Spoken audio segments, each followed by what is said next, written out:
ए broken heart का comment आया पिया कि मैसी कैसे गए जर्मनी। पहले तो बछड़ा या कुछ शाबाशी ते देखूँ, ठीक है ना।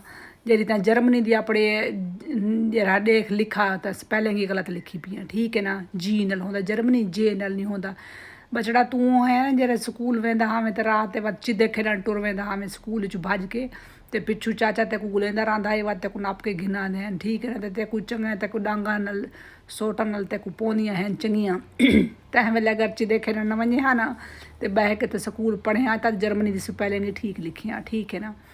ते कैसे गए तो हूँ ते कूण खाब आसन जर्मनी दे भाई जर्मनी बंदा इवें टुर वेंदा है जिमें मैं ना तो कहने परनीज ते आई हाँ, ना कह अंग्रेज़ नाल शादी की ते ना कह जर्मन नाल की, ठीक है ना। अपने बल बोते थे अपनी मेहनत ते आईयां।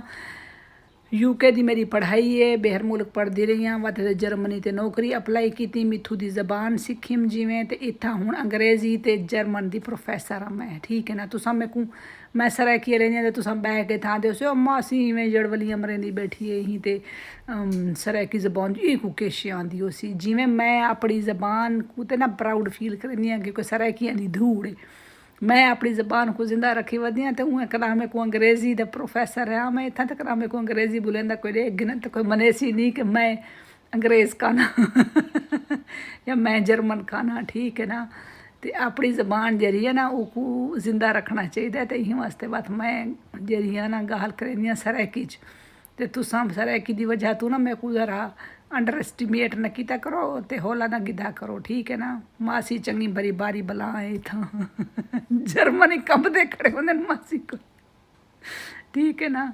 जींदे रहो, मेहरबानी, हंसदे वसदे रहो ते ना भी लिखा कर चा, ठीक है ना। ब्रोकन हार्ट एक खास रेडा तो तू है तेरी क्या ब्रोकन कर सटा तेरा हार्ट थोड़ा तो एक हार्ट ही लगता है कोई कली दा बना हो जरा मिंट च ब्रोकन थी वेंदा है। वाह वाह, जींदे रहो।